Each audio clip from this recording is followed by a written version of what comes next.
ഓം ശ്രീ ഗുരുഭ്യോ നമഃ. വൃത്തത്തിലെ ശൂന്യത, ജൂലൈ 9, 2025. ജലമെടുക്കാൻ പുഴയിൽ പോകുന്നു എന്ന് ചിന്തിക്കുക. എന്നാൽ ജലം ശേഖരിക്കുവാനുള്ള പാത്രം എടുത്തതുമില്ല. ആ നടത്തം വൃഥാവിലായില്ലേ? എന്തിനാണോ ഞാൻ പോയത്, ആ പോയതിൻ്റെ ഉദ്ദേശത്തെപ്പറ്റി ഒരു ധാരണയുമില്ല എന്നല്ലേ ഇതിനർത്ഥം? മനസ്സ് പറഞ്ഞു, അതിനാൽ ഉദ്ദേശം മനസ്സിലാക്കാതെ പോയി എന്നല്ലേ മനസ്സിലാക്കേണ്ടത്? ജീവിതത്തിൽ പലപ്പോഴും സംഭവിക്കുന്നത് ഇങ്ങനെയല്ലേ? ഈശ്വരനെ വിളിക്കുന്നു, കരഞ്ഞും നിലവിളിച്ചു. എന്നാൽ ഈശ്വരൻ വന്നാൽ ഇരുത്താനുള്ള ഇടം തന്നുള്ളിൽ ഒരുക്കിയിട്ടാണോ ഈ നിലവിളികൾ? അല്ല. സ്നേഹത്തെപ്പറ്റി വിലപിക്കുന്നു, സ്നേഹത്തിന് വേണ്ടി ദാഹിക്കുന്നു എന്നെല്ലാം പറയുന്നവർ ഹൃദയത്തെ അറിഞ്ഞിട്ടാണോ പറയുന്നത്? അല്ല. ഇതെല്ലാം മനസ്സ് കളിപ്പിക്കുന്ന കളികളാണ്. അതറിയാതെ അതിനോടൊപ്പം നാം ആടുന്നു. മനസ്സ് അതിൻ്റെ മഹാനാടകം തുടരുമ്പോൾ ശരിക്കും നാം എന്താണ് ചെയ്യേണ്ടത്? മനസ്സിൻ്റെ പിടിയിൽ നിന്നും മോചിതനാകുവാൻ എന്താണ് പോംവഴി? മനസ്സ് പ്രബലമായിരിക്കുമ്പോൾ ഈ ചിന്ത ആരിലാണോ ജനിക്കുന്നത്, അവന് മാത്രമേ ഒരു ബോധപ്രാപ്തൻ്റെ ഭാഷ മനസ്സിലായി തുടങ്ങുന്ന സാധകനാകാൻ സാധിക്കൂ. ഒന്ന് ശ്രദ്ധിച്ചു നോക്കൂ. എന്തുകൊണ്ട് ഞാൻ നിരാശനാകുന്നു? എന്തുകൊണ്ട് ഞാൻ ഉത്കണ്ഠാകുലവാനാകുന്നു? എന്തുകൊണ്ട് എന്നിൽ എനിക്ക് സന്തോഷം കണ്ടെത്താനാവുന്നില്ല? പ്രധാന കാരണം എന്നിലെ മനസ്സിൻ്റെ സ്വാധീനം. എന്നിട്ട് ഞാൻ ആ മനസ്സിനെ ശ്രദ്ധിക്കുവാൻ തയ്യാറായോ? നിരീക്ഷിക്കുവാൻ ശ്രമിച്ചോ? ഇല്ല. മനസ്സ് പ്രബലമായി താണ്ഡവ നൃത്തം ആടുന്നതിനോടൊപ്പം നാം പല പല വിചാര വിക്ഷോഭങ്ങളിൽപ്പെട്ട് സ്വയം നീറിപ്പുകയുന്നു. എന്നിട്ടും അതിൻ്റെ കാരണം തേടുവാൻ നാം ശ്രമിക്കുന്നില്ല. എപ്പോഴും ചെയ്യുന്നതും തുടരുന്നതുമായ വലിയ തെറ്റ് നമ്മളിൽ ഉള്ളത് ഇതാണ്. അതിനാലാണ് ബോധപ്രാപ്തൻ എപ്പോഴും നമ്മളോട് ഒരേ കാര്യം പറഞ്ഞുകൊണ്ടിരിക്കുന്നത്. അത് കേൾക്കുവാൻ ചെവി ഉണ്ടാകുന്നത് വരെ ഗുരു പറഞ്ഞുകൊണ്ടിരിക്കും. ഞാൻ സ്നേഹത്തിന് വേണ്ടി ദാഹിക്കുന്നവനാണ്. എന്നെ ആരും സ്നേഹിക്കുന്നില്ല. എന്നെ ആരും മനസ്സിലാക്കുന്നില്ല. അതിനാൽ ഞാൻ വേദനിക്കുന്നു എന്ന് വിലപിക്കൽ പൊതുവെ സമൂഹത്തിൽ കാണാറുണ്ട്. അതിലെ സത്യാവസ്ഥ എന്താണ്? ശരിക്കും പറഞ്ഞാൽ കസ്തൂരിമാനിൻ്റെ ഉപമയാണ് ഇവിടെ ഉത്തമമായ ഉത്തരം. താൻ തേടുന്ന കസ്തൂരിയുടെ ഉറവിടം തന്നിലുണ്ട് എന്നറിയാതെ ആ കസ്തൂരിമാൻ കസ്തൂരിയുടെ മണത്താൽ ആകൃഷ്ടനായി അതിൻ്റെ ഉറവിടത്തെ തേടി അലയുന്നു. സ്നേഹത്തെ തേടുന്നവൻ ഒരു യാചകനാണ്. അവനിൽ നടക്കുന്നത് യാചനയാണ്. കസ്തൂരിമാന് തന്നിൽ നിന്നാണ് ആ കസ്തൂരി ഉണ്ടാകുന്നതെന്നും തന്നിൽ നിന്നാണ്, അല്ലെങ്കിൽ ആ സുഗന്ധത്തിൻ്റെ ഉറവിടം താനാണ് എന്നും അറിയാനായാൽ പിന്നെ തിരയലുണ്ടാകുമോ? ഇല്ല. എല്ലാം അവിടെ അവസാനിപ്പിക്കും. അവസാനിപ്പിക്കൽ എന്നത് ശാന്തിയുടെ ലക്ഷണമാണ്. പൂർണ്ണതയുടെ, ഐശ്വര്യത്തിൻ്റെ, നിറവിൻ്റെ, യാചനയില്ലായ്മയുടെ, അറിവിൻ്റെ, പഠനത്തിൻ്റെ ലക്ഷണമാണ്. നാം യാചകരാകരുത്. ഞാൻ സത്തയാണ് എന്ന ബോധമാണ് ഒരു സാധകന് വേണ്ടത്. അതിനൊരു സാധകൻ തന്നിലെ ആത്മീയ ഹൃദയത്തെ അറിയണം. അതിനെ അറിയാൻ ശ്രമിച്ചാൽ ദുഃഖിക്കാൻ എവിടെ സമയം? യാചിക്കുവാൻ എവിടെ സമയം? അവൻ തന്നിലെ സത്തയിലേക്ക് നോക്കി തുടങ്ങുമ്പോൾ മാത്രമാണ് ആത്മീയ ഹൃദയത്തെ കാണുന്നത്. അത് കണ്ടും അത് അനുഭവപ്പെട്ടും തുടങ്ങുമ്പോഴാണ് അവൻ ആനന്ദം അനുഭവിക്കുന്നത്. ആ ആനന്ദം യാചന വഴി കിട്ടിയതല്ല, തന്നിൽ നിരീക്ഷിച്ചപ്പോൾ അറിഞ്ഞ ആനന്ദമാണ്. ഓർക്കുക, യാചന യാതനയാണ്. ഒരു ഗുരു അവനെ തന്നിലെ സത്യത്തെ തേടുവാനാണ് പഠിപ്പിക്കുന്നത്. ഗുരുവിൽ ശ്രദ്ധയുള്ളവൻ വേഗത്തിൽ കാര്യങ്ങൾ ഗ്രഹിക്കുന്നു. അപ്പോൾ മാത്രമാണ് ഒരു സാധകന് ഗുരു പ്രേമസ്വരൂപനായി അനുഭവപ്പെട്ടു തുടങ്ങുന്നത്. കാരണം തനിക്കുള്ളിലെ പ്രേമത്തെ ഗുരു കാട്ടിത്തന്നത് ഗുരു പ്രേമസ്വരൂപനായതുകൊണ്ടല്ലേ.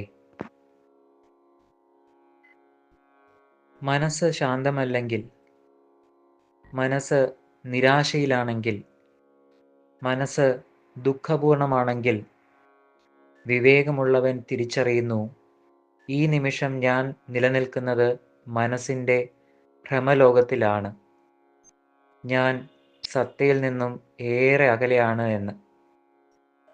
വേദനയിലെ വിവേകം ഇതാണ്.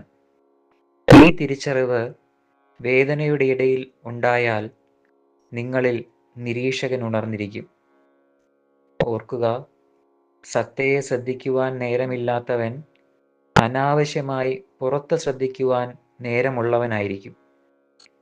അനാവശ്യമായി സമയം പാഴാക്കുവാൻ സമയമുള്ളവനായിരിക്കും. എത്രത്തോളം അവൻ മനസ്സിനെ പുറത്തേക്ക് പറഞ്ഞയക്കുന്നുവോ അത്രത്തോളം അവൻ നിരാശനും വേദനിക്കുന്നവനുമായി മാറുന്നു. നിരീക്ഷകനില്ലാതെ പുറത്തു നോക്കുന്നവൻ വേദനിക്കുവാൻ വിധിക്കപ്പെട്ടവൻ തന്നെയാണ്. വേദന തിന്നുന്നവന് എന്ത് നീലാകാശം, എന്ത് മഴവില്ലിൻ്റെ വർണ്ണങ്ങൾ, എന്ത് കാറ്റ്, എന്ത് കുയിലിൻ്റെ നാദം, എന്ത് പൂക്കൾ, എന്ത് ചിത്രശലഭങ്ങൾ, എന്ത് സത്ത, എന്ത് ഉന്മ. അവൻ യാചനയിലാണ്. ഒരു യാചകൻ എന്താവും കാണുക അവനിൽ? എപ്പോഴും എല്ലായ്പ്പോഴും ദാരിദ്ര്യം മാത്രം കാണുന്നു. അതനുസരിച്ച് യാചന അവൻ കൂട്ടിക്കൊണ്ടേയിരിക്കുന്നു. ബോധപ്രാപ്തൻ നമ്മളോട് യാചന നിർത്തുവാൻ നിർദ്ദേശിക്കുന്നു. ഉള്ളിലെ പൂന്തോട്ടം കാണാൻ പഠിപ്പിക്കുന്നു. ആ നിറവ് നിന്നിലുണ്ട്. അതറിയാത്തവൻ്റെ കുറവ് പരിഹരിക്കേണ്ടത് നാമാണ്. നിറവുള്ളവനിൽ നിറമുണ്ട്. സത്തയെ അറിയലാകണം ലക്ഷ്യം. അല്ലാത്ത പക്ഷം നാം കരഞ്ഞുകൊണ്ടിരിക്കും. ഓർക്കുക, അത് നമ്മുടെ ലക്ഷ്യത്തിൽ നിന്നും എതിർദിശയിലേക്കുള്ള സഞ്ചാരമാണ്. സത്യത്തിൽ നിന്നും കൊത്തിലേക്കുള്ള പതനം. അതിനാൽ കരച്ചിൽ നിർത്തുക, അലച്ചിൽ നിർത്തുക. കരഞ്ഞുകൊണ്ടിരിക്കുവാൻ ആർക്കും സാധ്യമാണ്. കരച്ചിൽ നിർത്തുന്നവനാണ് സത്തയെ അറിയുന്നവൻ. അവധൂത്ജി. വൃത്തത്തിലെ ശൂന്യത സാധകന്റെ തുടക്കത്തിലെ അവസ്ഥയെക്കുറിച്ചാണ് പറയുന്നത്. അപ്പോ ഇത് പുതിയതായിട്ട് വന്ന സാധകർക്കും വളരെ ഹെൽപ്ഫുൾ ആയിരിക്കും. മനസ്സിന്റെ ശക്തമായ സ്വാധീനം തന്നെ കുറിച്ച് അറിഞ്ഞു തുടങ്ങുന്ന ഒരു കാലത്ത് പിന്നെ സാധകന്റെ അവസ്ഥയാണിത്. ആ സ്വാധീനം എത്രമാത്രം ഉണ്ടെന്ന് ആ കാലത്താണ് മനസ്സിലാക്കുന്നത്. അപ്പൊ മനോപൂർണതയെ കുറിച്ച് അറിഞ്ഞ് തുടങ്ങിയിട്ടില്ല, ആ കാണത്തില്ലായിരിക്കും. പക്ഷെ ബോധപ്രാപ്തനായ ഗുരുവിൽ നിന്ന് സാധകൻ ഒരു കാര്യം കേട്ട് കാണും, അതായത് ജാഗ്രത അവസ്ഥയിൽ നിൽക്കണം എന്ന്. ഈ നിമിഷത്തിൽ ശ്രദ്ധയോടെ വർത്തിക്കണം എന്നും, അതായത് ചെയ്യേണ്ട കാര്യത്തെ കുറിച്ച് പിന്നെ ഒരു ധാരണ ഉണ്ടാകണം എന്ന് കേട്ട് അറിവുണ്ടാവും. ആ ഒരു ഘട്ടത്തിൽ നമ്മളൊക്കെ അങ്ങനെ ആയിരുന്നു. അങ്ങനെ ആയിട്ടും ആ തലത്തിൽ നിൽക്കുമ്പോഴും ഇത്രയേ ഉള്ളൂ അറിവ് നമുക്ക് കിട്ടുന്നത്. പ്രാക്ടിക്കലായിട്ട് നമ്മൾ അത് ആർജിച്ചെടുത്തോന്ന് ചോദിച്ചാൽ ചിലപ്പം ആയിരിക്കത്തില്ലായി. അങ്ങനെ ആയിട്ടും അങ്ങനെ ഇതെല്ലാം കേട്ടിട്ടും ഇങ്ങനത്തെ ഈ അവസ്ഥ, അതായത് ജലശേഖരണത്തിന് ശ്രദ്ധയോടെ കരുതലോടെ പാത്രമെടുക്കാതെ പോകുന്നത്. അതുപോലെ തന്നെ നമുക്ക് പലത് വേറെ പറ്റിയിട്ടുണ്ട്. നമ്മൾ റേഷൻ കടയിൽ പോകുമ്പോൾ സഞ്ചി എടുക്കാതെ പോകുന്നതും, കടയിൽ സാധനങ്ങൾക്ക് പിന്നെ സാധനങ്ങൾ വാങ്ങിച്ചിട്ട് അവിടെ എല്ലാം പാക്ക് ചെയ്ത് അവിടെ വെച്ചിട്ടുണ്ട്, പേയ്മെന്റ് ചെയ്തിട്ട് സാധനം എടുക്കാതെ വരുന്നതും, സ്കൂട്ടർ കാർ താക്കോലുകൾ വെച്ച് പിന്നെ തപ്പുന്നതും, ഇതെല്ലാം നമുക്ക് എല്ലാവർക്കും സംഭവിച്ചിട്ടുള്ളതാണിത്. അപ്പോഴും ഓർത്തോണം, നമ്മള് ഗുരുവിന്റെ അടുത്ത് വന്നിട്ടാണ് ഈ തുടക്കത്തിലുള്ള ഈ സ്റ്റേജിൽ നമുക്ക് ഇതെല്ലാം ഉണ്ടായിട്ടുണ്ട്. അപ്പോഴാണ് ഈ ഗുരുജി ചില കഥകൾ, സെൻ കഥകളൊക്കെ പറഞ്ഞ് നമ്മളെ മനസ്സിലാക്കി തരുന്നത്. ജാഗ്രത അവസ്ഥയിൽ നിന്നാൽ ഓരോരോ ആക്ഷൻസ് നമ്മൾ ചെയ്യുന്നത് വളരെ കൃത്യനിഷ്ഠതയോട് അതിൽ ശ്രദ്ധ വെച്ച് ചെയ്താൽ ഓർത്തിരിക്കും, എല്ലാ കാര്യവും ഓർത്തിരിക്കും. അപ്പൊ ഇതൊരു കാര്യം ആ തുടക്കത്തിൽ അങ്ങനെ പറഞ്ഞ ഗുരുജി നമുക്ക് ഈ പോയിന്റിലോട്ട് വരുന്നത്. അപ്പൊ ജാഗ്രത അവസ്ഥയിൽ നിൽക്കാത്തത് കൊണ്ട് കാര്യങ്ങൾ ഒരു ശാന്തവും സ്വാഭാവികതയും ഇല്ലാതെ വരുമ്പോൾ, ശാന്തതയും സ്വാഭാവികത ഇല്ലാതെയും വരുമ്പോൾ കൺഫ്യൂഷൻ, വിഷമവും പിന്നെ ഉണ്ടാകുമ്പോൾ ഈശ്വര എന്ന് വിളിക്കും. ഉള്ളിൽ ആ വിളി ഉണ്ടാകും. പക്ഷെ എന്തോ മറന്നുകൊണ്ടാണ്, അവന്റെ ഉള്ളിൽ ഈശ്വരീയത തിരിച്ചറിയേണ്ടതുണ്ട് എന്ന് മറന്നുകൊണ്ടാണ് ഒരു ദ്വൈതഭാവത്തിൽ നിന്ന് ഈശ്വരനെ വിളിക്കുന്നത്. സുരക്ഷാബോധം കുറവ്, ആത്മവിശ്വാസം കുറവ്, സ്നേഹത്തിന്റെ കുറവ്, എല്ലാം തോന്നലുകൾ ഉണ്ടായി. അവന്റെ പ്രസന്റിൽ നിൽക്കാത്ത മനസ്സ് അവനെ ആശയക്കുഴപ്പത്തിൽ ആക്കുന്നു. ഇങ്ങനത്തെ അവസ്ഥയിൽ, അതായത് മനസ്സ് അവനെ കീഴടക്കിയ അവസ്ഥയിൽ നിന്ന് മോചനം കിട്ടണമെങ്കിൽ, ആ മോചനം കിട്ടാനുള്ള ഒരു വെമ്പൽ കൊള്ളുന്ന ഒരു സാധകന് മാത്രം ഗുരുവിന്റെ ഉപദേശം മനസ്സിലാക്കാൻ സാധിക്കുകയുള്ളൂ.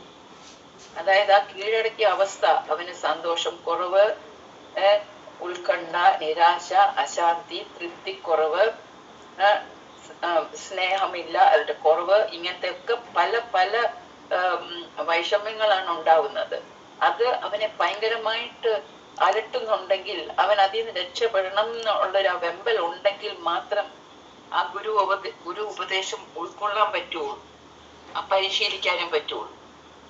പക്ഷെ അതൊക്കെ പറഞ്ഞാലും എന്തോ നമ്മുടെ മനസ്സല്ലേ പറയില്ലേ, പഴയ ശീലങ്ങൾ എളുപ്പത്തിൽ മാറില്ലെന്ന്. വാസനാനിബിഡമായ മനസ്സും അഹംബോധവും ശരീരബോധവും കണ്ടീഷൻ മൈൻഡും ഇതെല്ലാം നമ്മളെ സ്വാധീനിക്കും. ആ സ്വാധീനം വിട്ടുപോകത്തില്ല അങ്ങനെ.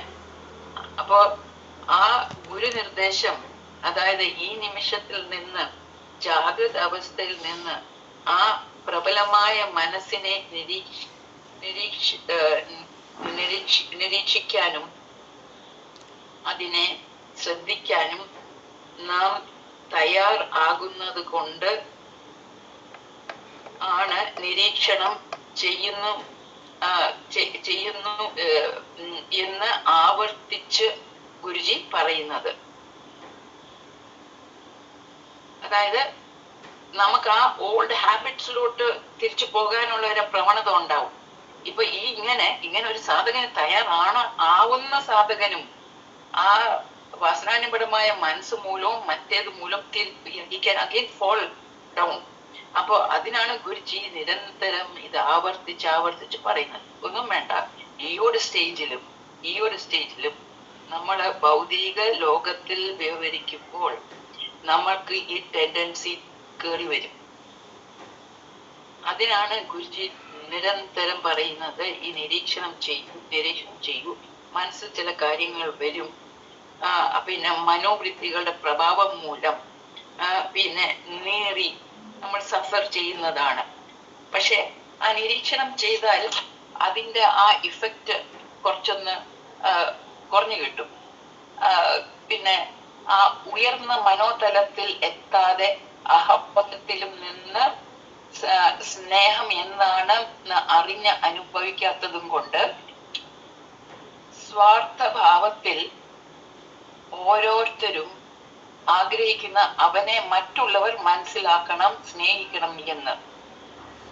എങ്ങനാണോ കസ്തൂരിമാൻ കസ്തൂരിയുടെ സുഗന്ധത്തിൽ ആകർഷ്ടനായി അതിന്റെ ഉറവിടം തേടി അലയുന്നത് പോലെ ആണ് സമൂഹത്തിലെ ആളുകളും നമ്മൾ കുറച്ച് സാധകരും തുടക്കത്തിൽ അങ്ങനാണ്. കസ്തൂരിമാന് എങ്ങനെ അറിയുന്നില്ല അവൻ ആണ് കസ്തൂരിയുടെ ഉറവിടം എന്ന പോലെ ആണ് ഇനീഷ്യൽ സ്റ്റേജസിൽ സാധകനും അവർ അനുഭവിച്ച് അറിയുന്നില്ല അവർ പ്രേമവും ആനന്ദത്തിന്റെയും ഉറവിടം ആയ സത്തയാണ്. അതുകൊണ്ട് സ്നേഹത്തിന് വേണ്ടി ദാഹിച്ച് അലഞ്ഞു നടക്കുന്നു. സ്നേഹത്തിന് വേണ്ടി യാചിക്കുന്നതും അതുകൊണ്ടൊരു പ്രവണത. അത് നിർത്തണം എങ്കിൽ ഗുരുവചന പ്രകാരം ഈ നിമിഷത്തിൽ വർദ്ധിക്കാൻ പരിശീലിച്ച് ധ്യാനാത്മക മനസ്സ് പിന്നെ ശാന്തതയും ആർജിച്ചെടുത്ത് നിരീക്ഷണം ഉത്തേജിപ്പിച്ച് സത്തയെ അനുഭവിച്ചറിയണം. അവനോടൊരു സത്യസന്ധത പുലർത്തണം. അവിടെ അത് വേണം എന്നുള്ള ആ ഒരു ശരിക്കും ആ ഒരു ത്വര വേണം, സത്യം അറിയണം എന്നുള്ളത്. അപ്പോഴാണ് ബോധവികാസവും ഹൃദയവികാസവും അങ്ങനെ വരുമ്പോഴാണ് അതൊക്കെ പരിശീലിച്ച് വരുമ്പോഴാണ് ബോധവികാസവും ഹൃദയവികാസവും ഉണ്ടായിട്ട് ആ ശുദ്ധ മനസ്സിൽ നിന്ന്, അതായത് സൈലന്റ് മൈൻഡ് ആവും അത്. അപ്പൊ ആ ശുദ്ധ മനസ്സിൽ നിന്ന് ആ സത്തയോടുകൂടെ പിന്നെ റിവർബറേറ്റ് ചെയ്യുന്നത് പോലെ ആ മനസ്സ് ആ സത്തയോട് കൂടെ റിവർബറേറ്റ് ചെയ്യുന്ന പോലെ ആ തലത്തിൽ വരുമ്പോൾ ഇത് അലൗസ് ആ പ്രകാശം കടത്തിവിടാൻ അനുവദിക്കുമ്പം ആ സത്തയിൽ നിന്നും നമുക്ക് ആ സ്നേഹവും ആനന്ദവും സന്തോഷവും ഒക്കെ ആ മനസ്സ് അല്ലെങ്കിൽ ആ ഹൃദയത്തിൽ നിന്ന് ആവിർഭവിക്കുന്നതാണ്. പിന്നെ സച്ചിദാനന്ദ സ്വരൂപനും പ്രേമസ്വരൂപനുമായ ആ ഗുരു ആണ് നമ്മളെ ഈ സ്നേഹത്തിനെ കാട്ടിത്തരുന്നത്. അപ്പോ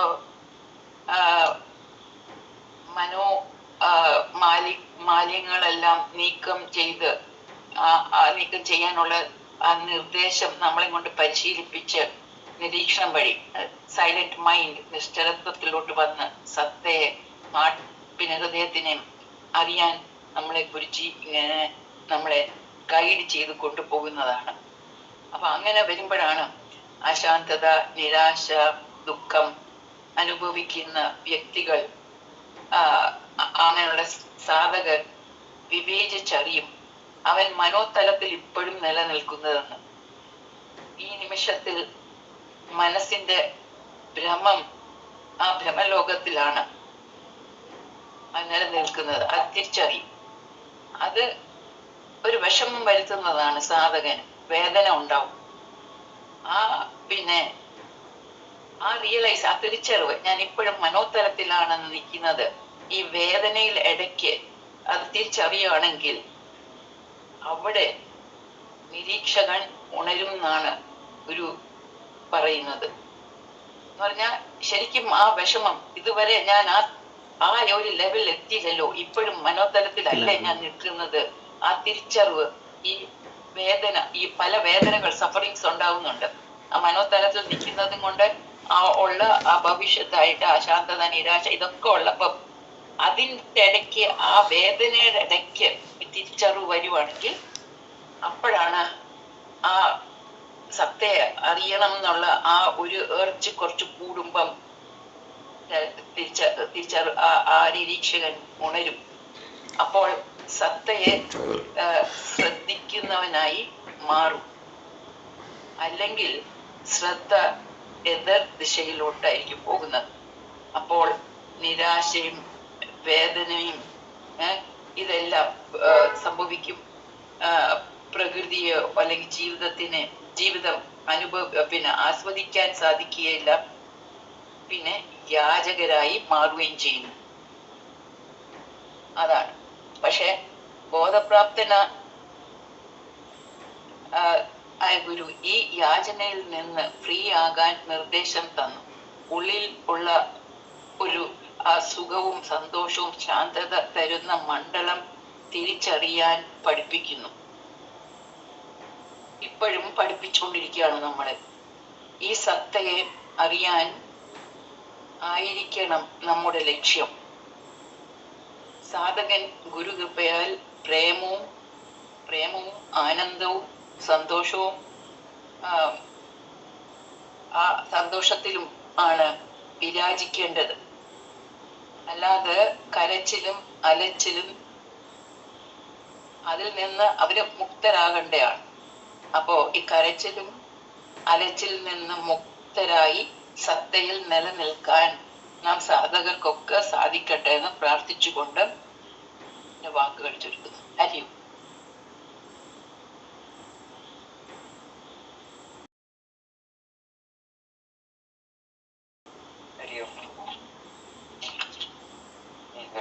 ഈ ഒരു ഇന്നത്തെ വൃത്തത്തിലെ ശൂന്യത ഇങ്ങനെ വായിച്ചപ്പോൾ പെട്ടെന്ന് ഞാൻ എൻ്റെ ഒരു സ്കൂൾ ടൈമിലേക്ക് പോയി. ഈ സ്കൂൾ ടൈമിലൊക്കെ എൻ്റെ ഒരു പഠന രീതി എന്ന് പറയുന്നത് ഈ കാര്യം മനസ്സിലാക്കാതെയുള്ള പഠനമായിരുന്നു. ജയിച്ചു പോണെന്ന് മാത്രമേ ഉള്ളൂ. കാരണം വേറെ രീതിയിൽ ചിന്തിക്കാൻ അറിയില്ല. ഇപ്പം സാധാരണ പറയാറില്ലേ, എന്തും പഠിക്കുമ്പോൾ അതിന്റെ ബേസ് അറിഞ്ഞു പഠിക്കണം എന്ന് പറയും. ഇപ്പം ഇംഗ്ലീഷ് പഠിക്കുകയാണെങ്കിൽ അതിന്റെ ഗ്രാമർ അറിയണം, മാത്സ് പഠിക്കുകയാണെങ്കിൽ അതിന്റെ ബേസ് അറിയണം. എന്തിന്റെയും ബേസ് അറിഞ്ഞ് പഠിച്ചാൽ മാത്രമേ നമുക്കത് പ്രാക്ടിക്കലായിട്ട് അപ്ലൈ ചെയ്യാൻ പറ്റുള്ളൂ എന്ന് പറയും.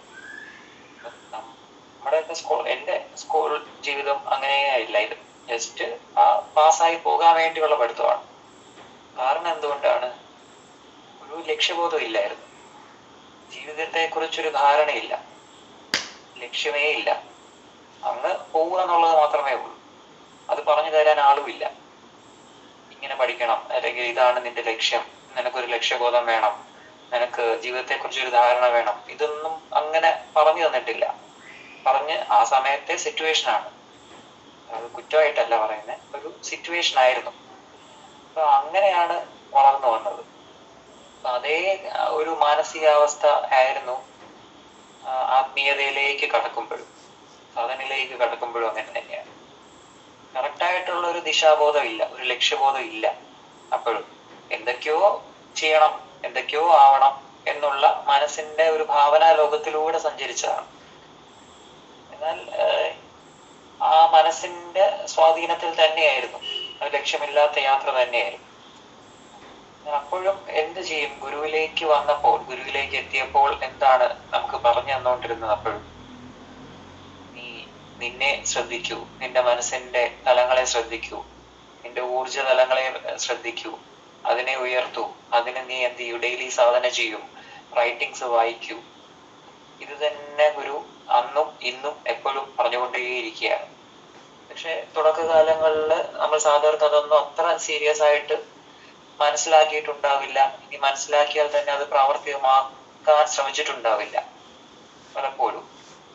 പക്ഷെ ഗുരു എന്ത് ചെയ്തുകൊണ്ടിരുന്നു? അത് തന്നെ പറഞ്ഞുകൊണ്ടേയിരുന്നു. അന്ന് പറഞ്ഞത് തന്നെ എപ്പോഴും പറഞ്ഞുകൊണ്ടേയിരുന്നു. ഈ ആ ലക്ഷ്യബോധം കറക്റ്റ് അല്ലാത്തതുകൊണ്ടാണ് എന്ത് പറ്റിയത്, അല്ലെങ്കിൽ ധാരണ കറക്റ്റ് അല്ലാത്തതുകൊണ്ട് നമുക്ക് അത് ഉൾക്കൊള്ളാനോ പ്രാവർത്തികമാക്കാനോ ശ്രമിച്ചിട്ടില്ല എന്നുള്ളത് തന്നെയാണ് സത്യം. അപ്പൊ ഈ പുറത്തോട്ടുള്ള നോട്ടം ഉണ്ടല്ലോ, ആ നോട്ടമാണല്ലോ വിഷമതകൾക്ക് കാരണം. അതെല്ലാവരും അംഗീകരിക്കുന്നതാണ്. സന്തോഷവും സമാധാനവും നമ്മൾ പുറത്ത് തേടും. സ്വാഭാവികമായിട്ടും എല്ലാവരും അങ്ങനെ തന്നെയാണ് തേടിക്കൊണ്ടിരുന്നത്. നമ്മുടെ ഉള്ളിലാണ് ഈശ്വരൻ എന്ന് നമ്മൾ പറഞ്ഞു കേട്ടിട്ടുണ്ട്.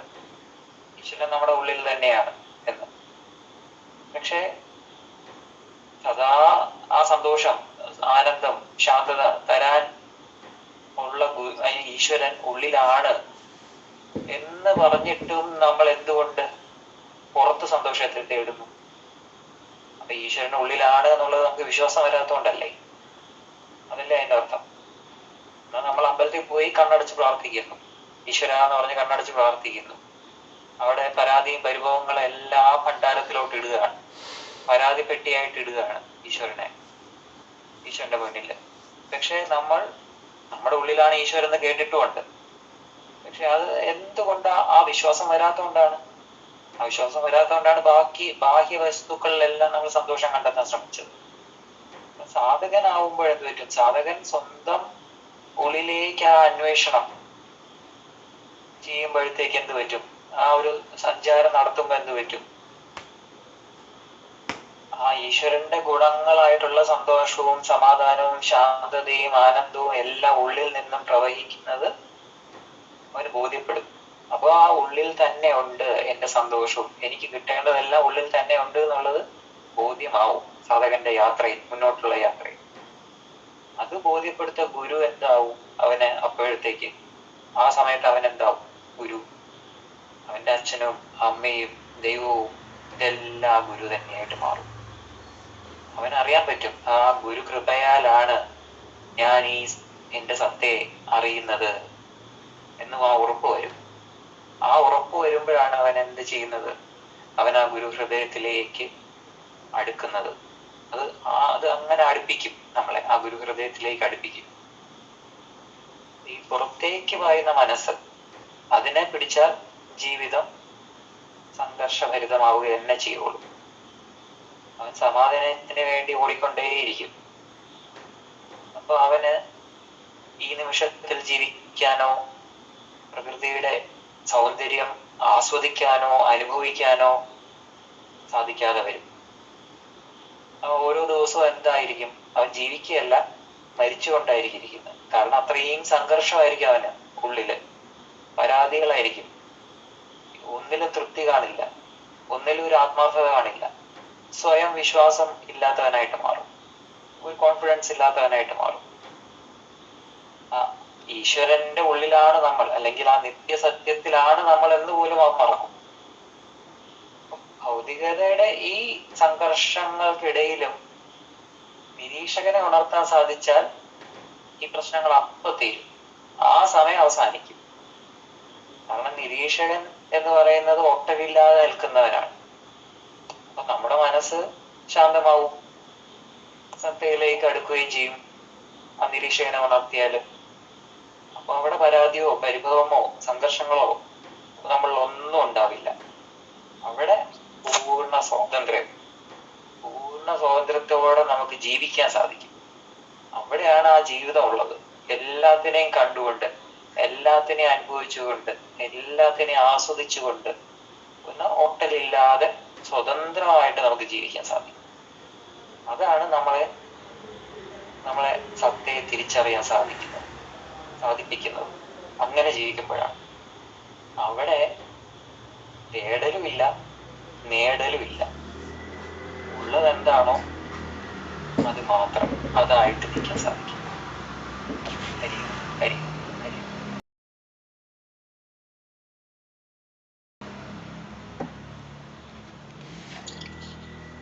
ഹരി ഓം. ഓം ശ്രീ ഗുരുഭ്യോ നമ. അപ്പൊ ഇന്നത്തെ വൃത്തത്തിലെ ശൂന്യതയില് മനസ്സുണ്ടാക്കുന്ന ചതിക്കുഴികളെ കുറിച്ച് ഗുരുജി വളരെ വിശദമായി പറഞ്ഞു തരുന്നുണ്ട്. അപ്പൊ ഇവിടെ ജീവിതം, അതായത് ഒരു സാധകന്റെ അതായാലും ഇനി ഭൗതിക തലത്തിൽ നിൽക്കുന്ന വ്യക്തിയുടേതായാലും സാധനയിലേക്ക് കടന്നു വരുന്നവരുടേതായാലും ജീവിതം എന്ന് പറയുന്നത് ഒരു യാത്രയാണ്. അതായത് ഒരു ജന്മം എന്നത് ജനനം മുതൽ മരണം വരെയുള്ള യാത്രയാണ്. ഈ യാത്രയിൽ നമുക്ക് രണ്ട് വഴികൾ തിരഞ്ഞെടുക്കാം. ഒന്ന് മനസ്സ് ചൂണ്ടിക്കാണിക്കുന്ന വഴി, രണ്ടാമത്തേത് ഗുരു ചൂണ്ടിക്കാണിക്കുന്ന വഴി. മനസ്സ് ചൂണ്ടിക്കാണിക്കുന്ന വഴിയെ മനസ്സിനോടൊപ്പം സഞ്ചരിക്കുകയാണെങ്കിൽ നമ്മൾ കറങ്ങി തിരിഞ്ഞ് യാത്ര തുടങ്ങിയ ഇടത്ത് തന്നെ എത്തിച്ചേരും. അതിങ്ങനെ കറങ്ങിക്കൊണ്ടേയിരിക്കും. കാരണം മനസ്സിന് ജീവിതയാത്രയുടെ ലക്ഷ്യം എന്താണെന്നുള്ള ബോധമില്ല. അതുകൊണ്ട് യാത്രകൾ തുടർന്നുകൊണ്ടേയിരിക്കും, ജന്മങ്ങൾ തുടർന്നു കൊണ്ടേയിരിക്കും. എന്നാൽ ഗുരു ചൂണ്ടിക്കാണിക്കുന്ന വഴി ഉള്ളിലേക്കാണ്. ഗുരു നമ്മുടെ ലക്ഷ്യബോധം എന്താണെന്ന് വ്യക്തമാക്കി തരുന്നു. പരമമായ സത്യം ഉള്ളിലാണെന്നും അത് അനുഭവിച്ചറിയുവാൻ ആന്തരിക യാത്ര നടത്തുവാനും ഗുരു പ്രേരിപ്പിക്കുന്നു. പക്ഷെ എങ്കിലും അവിടെയും മനസ്സ് വഴി തെറ്റിക്കുന്നതിനാൽ ആന്തരിക യാത്രയും എളുപ്പമുള്ള ഒരു കാര്യമല്ല. അതുകൊണ്ട് ഗുരു എപ്പോഴും മനസ്സിനെ നിരീക്ഷിച്ച് നിശ്ചലമാക്കുവാൻ ഉപദേശിക്കുന്നു. മനസ്സ് നിശ്ചലമായാൽ മാത്രമേ നമുക്ക് ഈ ആന്തരിക യാത്ര തുടങ്ങാൻ സാധിക്കുകയുള്ളൂ. അതായത് ഫ്രം മീ ടു മീ, ആ മീ ടു മീ യാത്ര തുടങ്ങണമെങ്കിൽ തന്നെ ഈ നിരീക്ഷകൻ ഉണർന്ന് നിശ്ചലമാകണം, എങ്കിൽ മാത്രമേ യാത്ര മുന്നോട്ട് പോകുകയുള്ളൂ. പക്ഷെ അതിനിടയിലും മനസ്സ് ചിലപ്പോൾ തടസ്സങ്ങൾ സൃഷ്ടിച്ചുകൊണ്ടിരിക്കും. നേരത്തെ സ്വാമിനി അമ്മ സൂചിപ്പിച്ചതുപോലെ ഈ വാസനകളും ഇതെല്ലാം നമ്മുടെ ഉള്ളിൽ തന്നെ ഉണ്ട്. അപ്പൊ സാധന ചെയ്ത് മുന്നോട്ട് പോകുമ്പോഴും മനസ്സിന്റെ ആ ഒരു സ്വാധീനം പെട്ടെന്നൊന്നും നമുക്ക് അതിനെ തരണം ചെയ്യാൻ പ്രയാസമായിരിക്കും. എങ്കിലും ആ ഒരു ബോധം ഗുരു ഉള്ളത് കൊണ്ട്, ഗുരു ഒരു അനുഗ്രഹമായത് കൊണ്ട്, സാധകനെ ഗുരു നിരന്തരം ഓർമ്മിപ്പിക്കുന്നത് കൊണ്ട് സാധകര് ഇതിനെ കുറിച്ച് കുറച്ചുകൂടി ഒന്ന് ബോധവാന്മാരായിരിക്കും. അപ്പോ ഇന്നത്തെ വൃത്തത്തിലെ ശൂന്യത വായിച്ചപ്പോൾ ശരിക്കും വ്യക്തിപരമായി പറയുകയാണെങ്കിൽ നമ്മുടെ ജീവിതത്തിൽ സംഭവിച്ചുകൊണ്ടിരിക്കുന്ന അതേ കാര്യങ്ങൾ തന്നെയാണ് ഗുരുജി ഇവിടെ വിവരിച്ചിരിക്കുന്നത് എന്ന് മനസ്സിലായി. കാരണം ഇതൊക്കെ നമ്മൾ അനുഭവിച്ചിട്ട് വന്നതാണ്. കാരണം പക്ഷേ നമ്മൾ അതിന്റെ യഥാർത്ഥ കാരണം കണ്ടെത്തുവാൻ ശ്രമിക്കാതെ എല്ലാം മറ്റുള്ളവരിൽ ആരോപിച്ച് ജീവിതം പാഴാക്കുകയാണ് ചെയ്യുന്നത്. പൊതുവെ എല്ലാവരും ആഗ്രഹിക്കുന്നത് സമാധാനവും ശാന്തിയുമാണ്. എന്നാൽ അതിന്റെ ഉറവിടം തൻ്റെ ഉള്ളിൽ തന്നെയാണെന്ന് പൊതുവെ ആരും തിരിച്ചറിയുന്നില്ല. അത് ചൂണ്ടിക്കാണിക്കുന്നത് ഗുരു മാത്രമാണ്. ഗുരുജി ഇതിലൊരു ഉദാഹരണം പറഞ്ഞത് കസ്തൂരിമാനിന്റെ ആ ഗന്ധം പുറമേ തേടുന്നത് പോലെ, കസ്തൂരിമാന്റെ ഗന്ധം കസ്തൂരിമാന്റെ ഇതിൽ തന്നെയാണെങ്കിലും അറിയാതെ അത് പുറമേ തേടുന്നത് പോലെ നമ്മൾ ശാന്തിയും സമാധാനവും പുറമേ തേടിക്കൊണ്ടേയിരിക്കുന്നു. എന്നാൽ അനുഭവിക്കുന്നതോ, പുറത്തുനിന്ന് നമുക്ക് കിട്ടുന്ന അനുഭവങ്ങൾ മിക്കവാറും ദുഃഖവും നിരാശയും അശാന്തിയും ഒക്കെ ആയിരിക്കും. കാരണം മനസ്സ് നമ്മളെ കൊണ്ടുപോകുന്നത് രജതമോ ഗുണങ്ങളുടെ വഴിയിലൂടെയാണ്. ആ വഴിയിൽ വിവേക ബുദ്ധിക്ക് സ്ഥാനമില്ല. എല്ലാ ആസുരിക ഗുണങ്ങളും ഒത്തുചേരുമ്പോൾ അവനിൽ കടുത്ത നിരാശയും അശാന്തിയും ഉണ്ടാകും. അപ്പൊ ഈ അമൂല്യമായത് ഉള്ളിൽ ഉണ്ടെന്ന് അറിയാതെ അവൻ പുറമേ യാചിക്കുകയാണ് ചെയ്യുന്നത്. ആ യാചന നിർത്തണമെന്നാണ് ഗുരുജി പറയുന്നത്. അത് നിർത്തണമെങ്കിൽ ഉള്ളിലുള്ള ഈ ഒരു അമൂല്യമായ സത്തയെ കുറിച്ച് ഒരു ബോധം ഉണ്ടായിരിക്കണം. പക്ഷെ എന്താ ചെയ്യുന്നത്? അത് അറിയാത്തവര് ഈ അശാന്തി, മനസ്സിലുള്ള അശാന്തി അവർ പുറത്തേക്ക് പ്രകടിപ്പിക്കുന്നു. അങ്ങനെ മറ്റുള്ളവരിലേക്കും അശാന്തി പടർത്തുകയാണ് ചെയ്യുന്നത്. എന്നിട്ട് ആരും എന്നെ സ്നേഹിക്കുന്നില്ല എന്ന് വിലപിക്കുകയും ചെയ്യുന്നു. യഥാർത്ഥ കാരണം മനസ്സിലാക്കാതെയാണ് ഇങ്ങനെയൊക്കെ നടന്നുകൊണ്ടിരിക്കുന്നത്.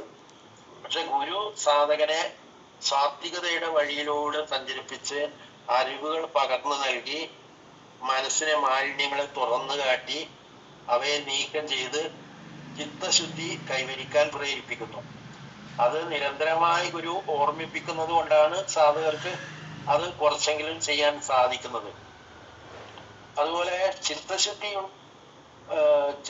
ഉണ്ടെങ്കിൽ മാത്രമേ ഗുരുവിനുള്ള സമർപ്പണവും പൂർണ്ണമാകൂ. അപ്പൊ ഗുരുജി പറയുന്നുണ്ട്, ചിലർ കരഞ്ഞു വിളിച്ച് ഈശ്വരനെ പ്രാർത്ഥിക്കുന്നു, എന്നാൽ ചിത്തവും കർമ്മവും ശുദ്ധമാണോ എന്നവർ നിരീക്ഷിക്കുന്നില്ല. അവര് ചിത്തവും കർമ്മവും ശുദ്ധമല്ലെങ്കിൽ ഈശ്വരൻ എന്ത് ചെയ്യാൻ പറ്റും? അപ്പൊ ആ ഒരു ബോധം അവരിൽ വന്നിട്ടില്ല.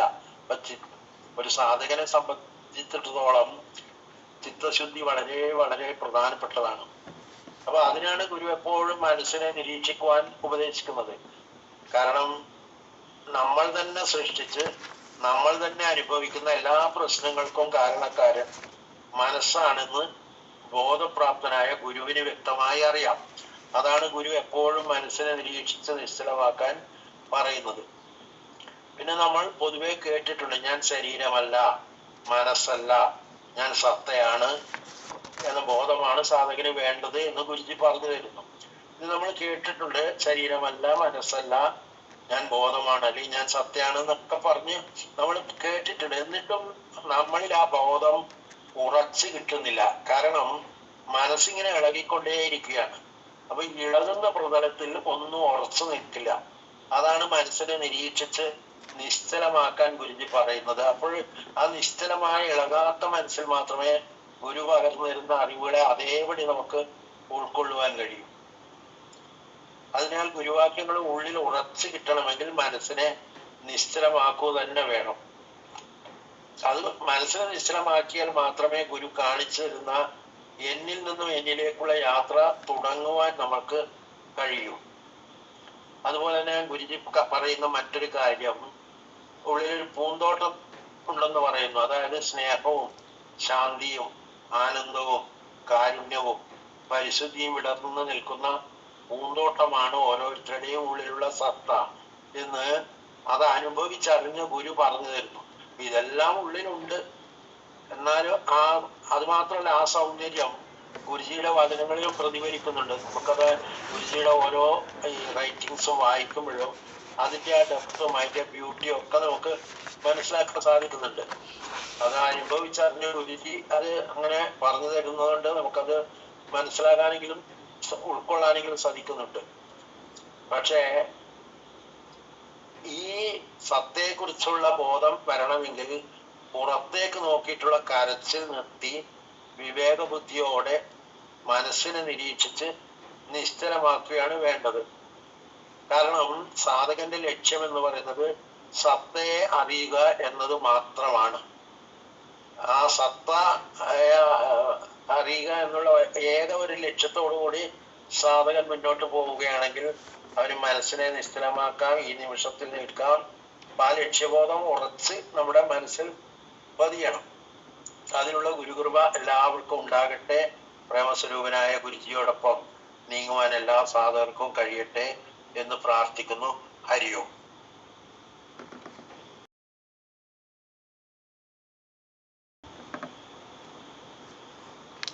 ഹരിയോം.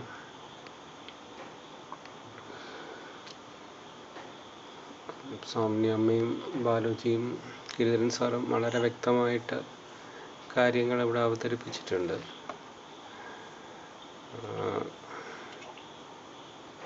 ഗുരുജി പലപ്പോഴും എൻ്റെ അടുത്തൊരു കാര്യം ഇങ്ങനെ ആവർത്തിച്ച് പറയാറുണ്ട്. അത് ഇന്നും എൻ്റെ അവിവേകം കൊണ്ട് അദ്ദേഹത്തിന് വീണ്ടും വീണ്ടും നീ കേൾക്കുന്നുണ്ടോ എന്ന് ചോദിക്കേണ്ടി വരുന്നുണ്ട്. വീണ്ടും വീണ്ടും പറഞ്ഞു തരേണ്ടി വരുന്നുണ്ട്. അത് കാരണം വേറൊന്നുമല്ല, ഉള്ളിലെ ആ സത്തയിൽ ഞാൻ ഉറച്ചിട്ടില്ല. ആ എന്നിലെ പരിമളം ഞാൻ തിരിച്ചറിഞ്ഞിട്ടില്ല.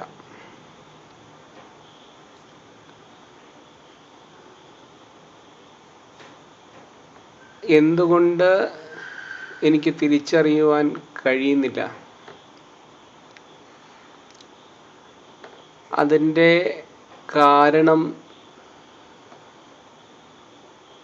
ഞാൻ തിരക്കിയിട്ടുണ്ടോ?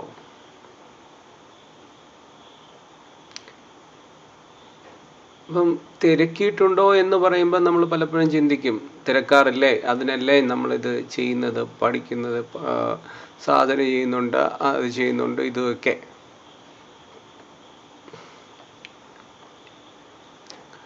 അപ്പോൾ ഗുരു പറയുന്നത് എപ്പോഴാണ് യഥാർത്ഥത്തിൽ നീ തിരക്കേണ്ടത്?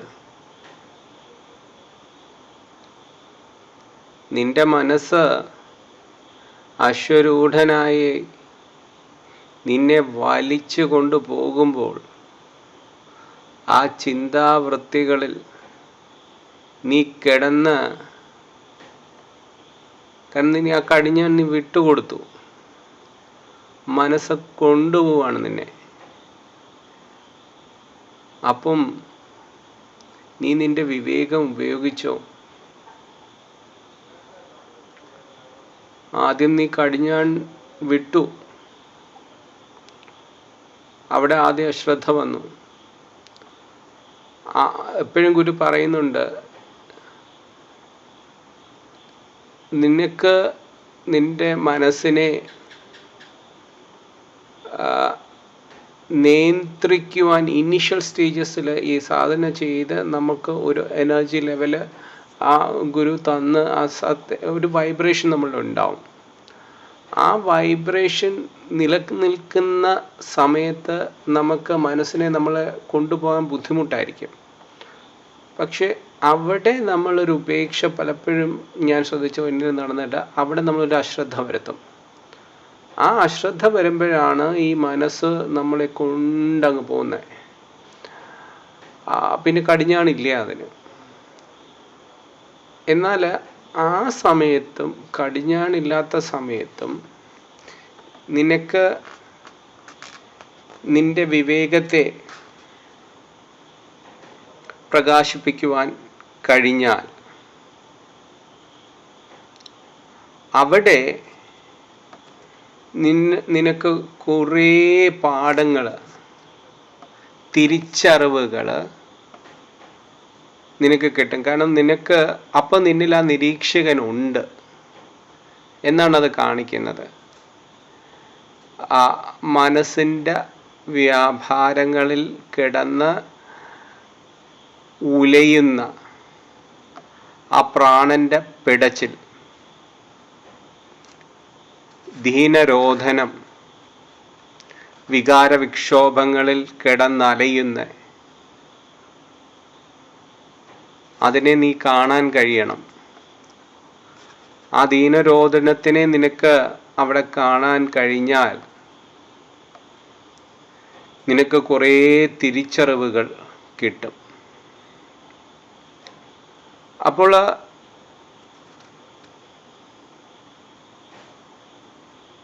തെറ്റുകൾ എന്താണ്? കോണിപ്പടികളാകണം.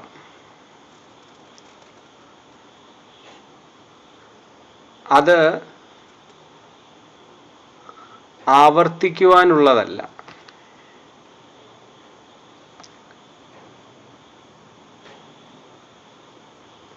ഗുരു പലപ്പോഴും പറയും,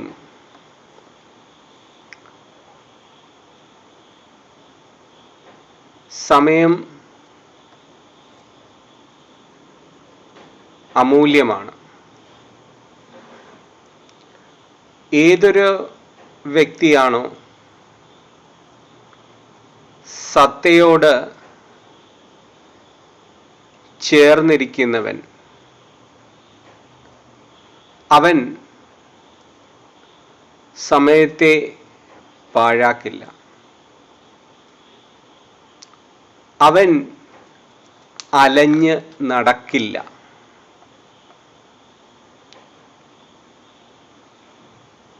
പുറമേയുള്ള സന്തോഷങ്ങൾക്ക് വേണ്ടിയിട്ട് അവൻ്റെ അമൂല്യമായ സമയത്തെ അവൻ പാഴാക്കില്ല. അവനറിയാം അവന് നിലനിൽക്കേണ്ടത് എപ്പോഴും ആ സത്യത്തിലാണ്. അപ്പോൾ നമ്മൾ ചെയ്യേണ്ടത് കാരണത്തെ, മനസ്സ് നമ്മളെ വ്യാപാരങ്ങളിലേക്ക് കൊണ്ടുപോകുമ്പോൾ കാരണത്തെ തിരിച്ചറിയുക. നമ്മൾ കേൾക്കുവാൻ ചെവി കൊടുക്കുക. ഉള്ളിലെ ആ കസ്തൂരിയെ നാം തിരിച്ചറിയുക. സ്നേഹത്തെ തേടേണ്ടത് ഉള്ളാലെ പ്രകാശിക്കുന്ന ഹൃദയം ഉണർത്തിക്കൊണ്ടാകണം. അവിടെ യാചകൻ ഇല്ല. നീ നിറമനസ്സോടെ ആ സ്നേഹം നീ ഏവർക്കും പങ്കുവെക്കുകയാണ്. നാം മുമ്പേ പറഞ്ഞത് കണക്ക് ഇവിടെ ആരോപണങ്ങൾ ഇല്ല.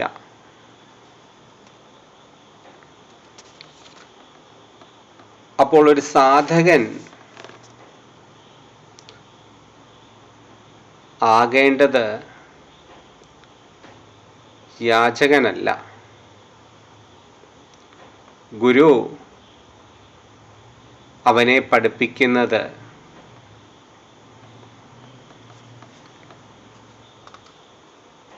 ഉള്ളിലെ ആ പ്രേമസ്വരൂപത്തെ അറിയുവാനാണ്. ഗുരുവിനെ ശ്രദ്ധിക്കുന്നവൻ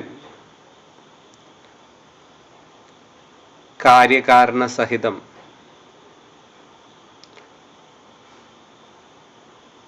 ആ സത്യത്തെ അറിയുന്നു. തന്നിലെ ഗുരുവിലെ പ്രേമസ്വരൂപം അവൻ തിരിച്ചറിയുന്നു. അവനും പ്രേമസ്വരൂപനായി മാറുന്നു. ഹരി ഓം.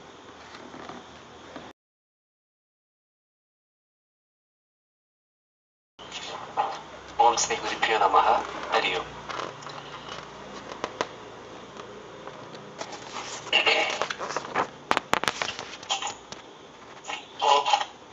Oh God, I have a big problem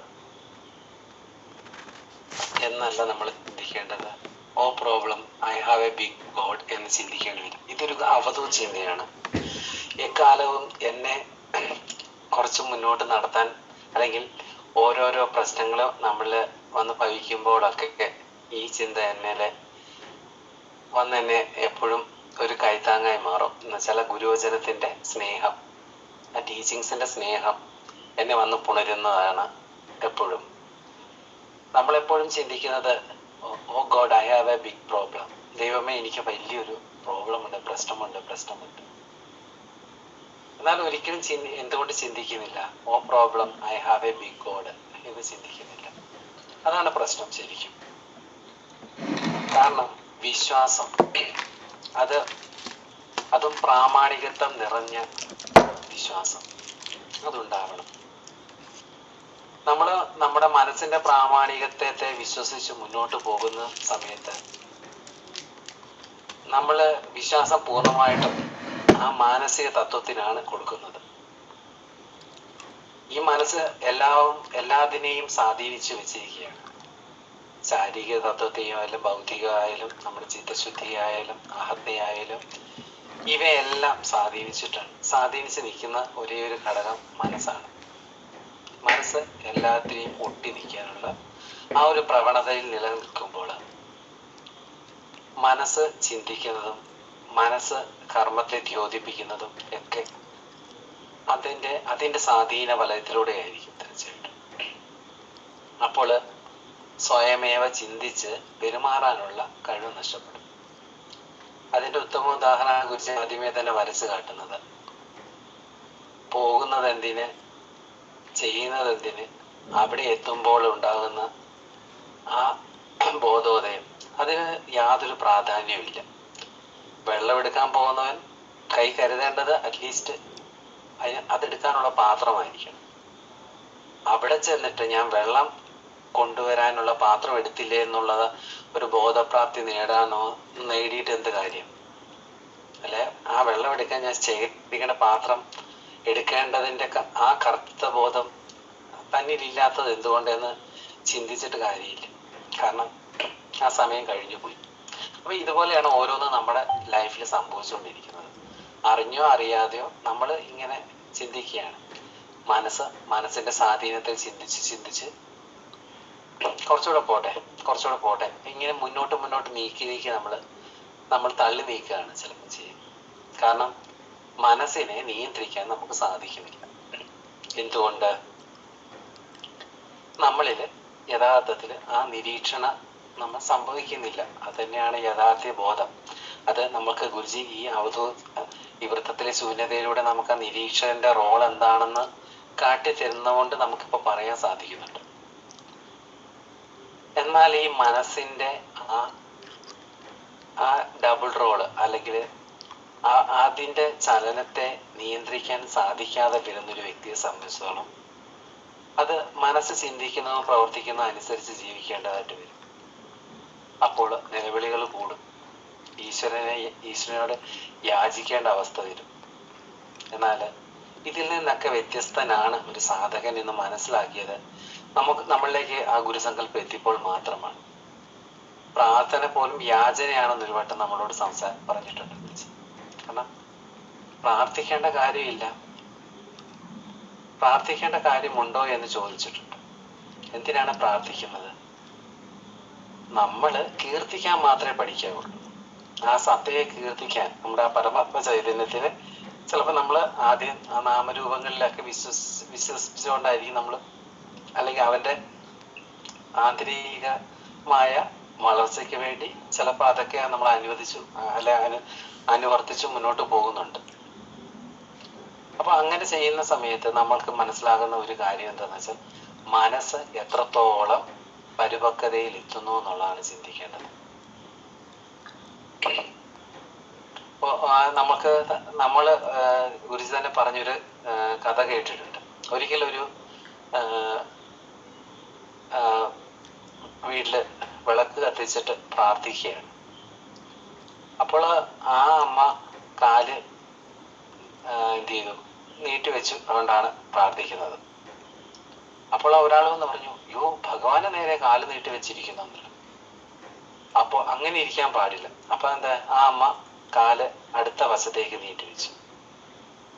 അപ്പോഴും വന്ന് അദ്ദേഹം പറഞ്ഞു, യോ ഭഗവാൻ ഈ സ്ഥലത്തുണ്ടല്ലോ. അപ്പൊ ആ അമ്മയ്ക്ക് കാല് നീട്ടി വെക്കാൻ പറ്റാത്ത സാഹചര്യം സൃഷ്ടിച്ചു. എന്തുകൊണ്ടെന്ന് വെച്ചാല് ഈശ്വരൻ എല്ലായിടത്തും ഉണ്ട് എന്നുള്ള ബോധം അയാൾക്കുമില്ല, ആ അമ്മയ്ക്കുമില്ല. അപ്പോൾ എങ്ങോട്ട് കാല് നീട്ടി വെച്ചാലും ഈശ്വരന്റെ ആ ഇതിലെ ആ മടിയിലേക്കാണ് കാല് നീട്ടി വെക്കുന്നത് എന്നുള്ള സങ്കല്പം നിലനിൽക്കുന്നുണ്ട്. അത് വെറും മാനസിക തലത്തിൽ നിന്നാണ് ചിന്തിക്കുന്നത്. കാരണം സർവ്വവ്യാപിയായ ഈശ്വരൻ എവിടെയും നിലകൊള്ളുന്നു എന്നുള്ള സത്യത്തെ അറിയാൻ ആ മനസ്സുകൊണ്ട് സാധിക്കുന്നില്ല. അപ്പോൾ ഇവിടെ നമ്മൾ വ്യക്തമായിട്ടും മനസ്സിലാക്കേണ്ട ഒരു കാര്യമേ ഉള്ളൂ.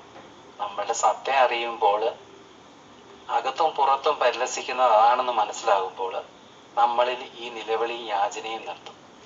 കുറിച്ച് അതിനകത്ത് പറയുന്നുണ്ട്, യാചന യാതനയാണ്. എന്തുകൊണ്ട്?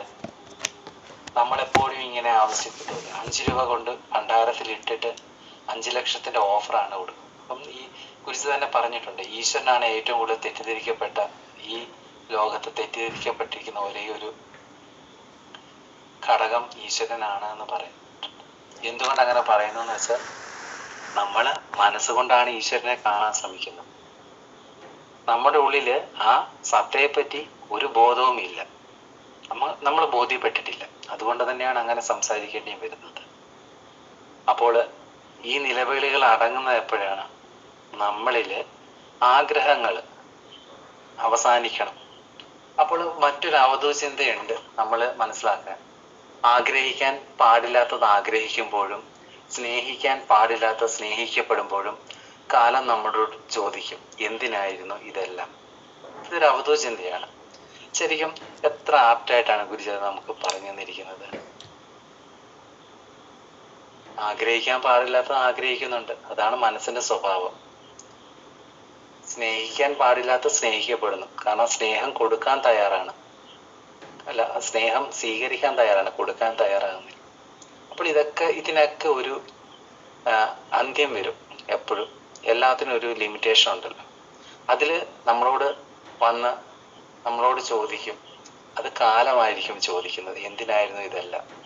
നീ ചെയ്യേണ്ടത് ചെയ്തോ? നീ കാണേണ്ടത് കണ്ടോ? കേൾക്കേണ്ടത് കേട്ടോ? ഈ ചോദ്യം എല്ലാവരും ഉണ്ടാവും. കാരണം എന്താണ്? ആധ്യാത്മികതയുടെ വിളി കേൾക്കാൻ അവന് ഏതെങ്കിലും അവന്റെ മരണസമയത്തെങ്കിലും അവനൊരു അവസരം ഈശ്വരൻ കൊടുത്തിരിക്കും. എന്തുകൊണ്ട്?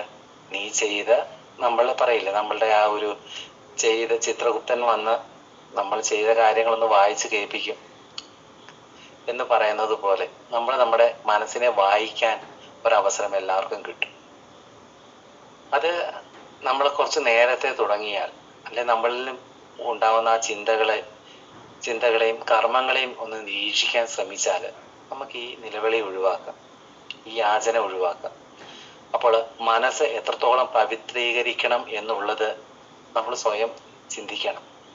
അത് നമുക്ക് സാധനയാലേ സാധിക്കുള്ളൂ, അതും നിത്യസാധന കൊണ്ട് മാത്രം. അപ്പൊ ആ നിരന്തരമായ ആ ഒരു സാധന നമ്മളിലേക്ക് എത്തുമ്പോൾ നമ്മളിൽ ഒരു ക്ലെൻസിങ് നടക്കും. അത് തീർച്ചയായിട്ടും ഉണ്ടാകും. ആ ക്ലെൻസിങ്ങിലൂടെ നമുക്ക് മുന്നോട്ട് പോകണമെങ്കിൽ നമ്മൾക്ക് നമ്മളുടെ ആ സാധന ചെയ്യുന്ന സാധനയാകുന്ന പാത്രം നിത്യവും ക്ലിയർ ചെയ്ത് പോകണം. എപ്രകാരമാണോ ആ പാത്രത്തിൽ ഈശ്വരനായാലും ഗുരുജിയായാലും ഭിക്ഷ ഇടുന്നത്, അതിനെ ശുദ്ധമാക്കി വെക്കുന്ന ആ ഒരു ഇരിപ്പിടം നമുക്ക് ഗുരുവിനായാലും ഈശ്വരനായാലും ഒരുക്കി കൊടുക്കാൻ സാധിക്കണം. പ്രത്യക്ഷ ദൈവമായ ഗുരുവിനെ നമ്മുടെ ഉള്ളിൽ പ്രതിഷ്ഠിക്കുന്നിടത്തോളം കാലം ഗുരുവചനങ്ങൾ എങ്ങനെയാണ് നമുക്ക് സ്നേഹമായി പ്രണയമായി നമ്മളിലേക്ക് ഒഴുകിയെത്തുക? ഇവിടെ നമ്മുടെ ചിന്തകൾ കൊണ്ടും നമ്മൾ പറയില്ലേ അതര വ്യായാമം കൊണ്ടും ഒക്കെ ഗുരുവിനെ വാഴ്ത്തും. സമർപ്പണം എത്രത്തോളം എത്തുന്നുണ്ട്? ഇതൊക്കെ നമ്മൾ അറ്റ്ലീസ്റ്റ് ഓരോ ഗുരുപൂർണിമയ്ക്കെങ്കിലും ചിന്തിച്ച് നമ്മൾ ഒരു റെസൊല്യൂഷൻ പോലെ എടുക്കണം. കാരണം ഗുരു ഇങ്ങനെ സംസാരിച്ചുകൊണ്ടേയിരിക്കുന്നു. നമുക്ക് ചെവി ഉള്ളത് വരെ. നമ്മളുടെ ചെവി മൂടപ്പെട്ടു പോയാൽ ഗുരു എന്നാലും സംസാരിച്ചുകൊണ്ടിരിക്കും എന്നാണ് നമുക്ക് തോന്നുന്നത്. കാരണം ഗുരുവിനെ സംസാരിക്കാതിരിക്കാൻ കഴിയില്ല. കാരണം ഓരോ ശിഷ്യരെയും തൻ്റെ ആ ഒരു ലക്ഷ്യബോധത്തിലേക്ക് ഉറപ്പിക്കാനാണ് ഗുരു ആ ബോധപ്രാപ്തൻ ശ്രമിക്കുന്നത് എന്നുള്ള ഉൾക്കാഴ്ചയോടുകൂടി നമ്മൾ എല്ലാ കാര്യങ്ങളെയും ദ്യോതിപ്പിച്ച് മുന്നോട്ട് പോകാൻ സാധിക്കുന്ന ഒരു രീതിയിൽ ഉള്ള സാധകരായി മാറട്ടെ എന്ന് ആത്മാർത്ഥമായി പ്രാർത്ഥിച്ചുകൊണ്ട് ഹരിയോം ശ്രീരാമജയം.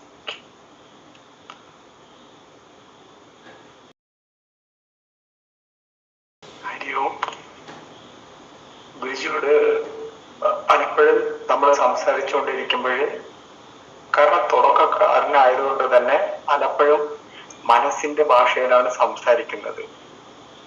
അപ്പം ഗുരുജി നിശബ്ദമായിട്ട് വീണ്ടും വീണ്ടും അവസരം തന്നുകൊണ്ടേയിരിക്കണം. അപ്പം ഈ ഭാഷയിൽ സംസാരിച്ച് മനസ്സ് എന്തൊക്കെ യാചനകളാണോ എൻ്റെ അകത്തിട്ടിട്ട് പുറത്തു കൊണ്ടുവരാൻ ശ്രമിച്ച കുറെ യാചനകൾ ഉണ്ടായിരുന്നു. അഗാധമായിട്ട് കിടന്ന യാചനകൾ, ഞാൻ അകത്ത് പുറത്താരും കാണാതെ അകത്തിട്ട് പ്രാർത്ഥിക്കുന്ന യാചനകൾ. ഈ യാചനകളൊക്കെയാണ് പലപ്പോഴും ഗുരുജിയുടെ അടുത്ത് മനസ്സിന്റെ ഭാഷയിൽ സംസാരിക്കുന്നത്. ഒച്ചത്തില് സംസാരിച്ച് പറഞ്ഞ് സംസാരിക്കുമായിരുന്നു. അപ്പോഴും ഗുരുജിയുടെ ഭാഷ മൗനമാണ്. ക്രമേണ പലപ്പോഴും ആ നിശബ്ദതയുടെ ഭാഷയാണ് ഗുരുജി അവിടെ എടുക്കുന്നത്.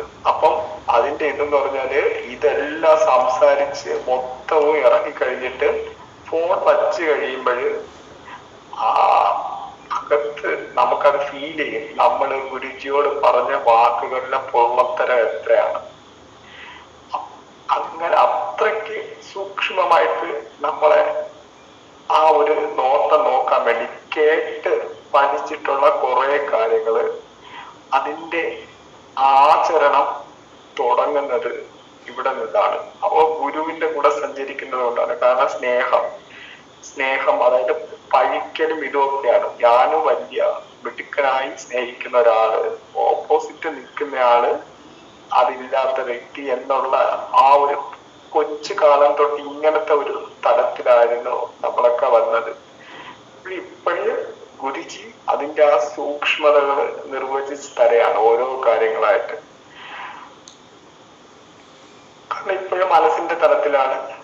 പക്ഷെ എങ്കിലും എപ്പോഴെങ്കിലും ഒക്കെ, കാരണം ഈ വാക്കുകളില് ആ ഗുരുവാക്യങ്ങൾക്ക് സാധാരണ എഴുത്തല്ല, അതിൻ്റെതായ ഒരു ജെനുവിനിറ്റി ഉണ്ട്. അപ്പം ആ ഒരു ജെനുവിനിറ്റി അത് കേൾക്കുന്നവനും ഉണ്ടാവും. കാരണം അത് ഇങ്ങനെ ഒരു പ്രായോഗികമാക്കി തരല് നമ്മൾ വന്ന ഒരിടത്തും ഇല്ലായിരുന്നു, ഒരു സ്ഥലങ്ങളിൽ. പക്ഷെ ഇവിടെ ഗുരുവാക്യങ്ങള് ആ ഒരു തലമാണ്. കാരണം വ്യക്തി ബോധത്തെ എത്രമാത്രം അഴിക്കാമോ അഴിച്ചു മാറ്റി ആ സ്നേഹം എല്ലാവരെയും ഉൾക്കൊള്ള വിശാലത ഗുരുജിയുടെ ഭാഷ തന്നെയാണ്. എന്നിലേക്ക് ചുരുങ്ങുന്നതിന് പകരം എല്ലാറ്റിലും വ്യാപിക്കുക എന്നുള്ള ആ ഓരോ സാധകനും അതാണ്. കാരണം ഗുരുജി ആചരിക്കുന്നത് എന്താണോ അതാണ് ആ ഓരോ സാധക ഹൃദയത്തിൽ നിന്ന് വരുന്നത്. ഒരു വ്യക്തിയെ എടുത്തിട്ട് എന്റെ കേമത്വമല്ല ഞാൻ ഇവിടെ ആരിലും കാണുന്നത്, ആ സ്നേഹം, പരസ്പരമുള്ള ആ ഒഴുക്ക്, ആ ഒരു ഹൃദയത്തിന്റെ ഒഴുക്ക്, ആ ഒഴുക്ക് അത് ആ ഗുരുബോധത്തിന്റെ സാന്നിധ്യത്തിൽ നടക്കുന്നതാണ്. ഞാൻ കൃത്യമായിട്ട് ഞാൻ മനസ്സിന്റെ കൂടെ സഞ്ചരിച്ചുകൊണ്ടിരിക്കുന്ന ആളാണ്. എപ്പോഴെങ്കിലും മിന്നായ പോലെ ആ മഹാഗുരുവിന്റെ സ്നേഹം അനുഭവിക്കുമ്പോൾ എന്തെങ്കിലുമൊക്കെ അത് അറിയാതെ, നമ്മൾ പോലും അറിയാതെ നമ്മുടെ ഹാർട്ടിൽ നിന്ന് ആ ഒരു ഫീലിംഗ്, ആ നമ്മുടെ സുഗന്ധം, എല്ലാവരിലുമുള്ള സുഗന്ധം ഒരു നമുക്ക് പകർന്നു തരുമ്പോൾ നമ്മളുടെ അറിയാതെ സംഭവിക്കുന്നെങ്കിലേ ഉള്ളൂ. അല്ലാതെയൊക്കെ മനസ്സിനൊപ്പം സഞ്ചരിക്കുന്നതാണ്. അപ്പം നമ്മുടെ ഹൃദയം കൊണ്ട് അറിയേണ്ട ഒരു വൃത്തത്തില് ശൂന്യത കൂടി. ഹരിയോ.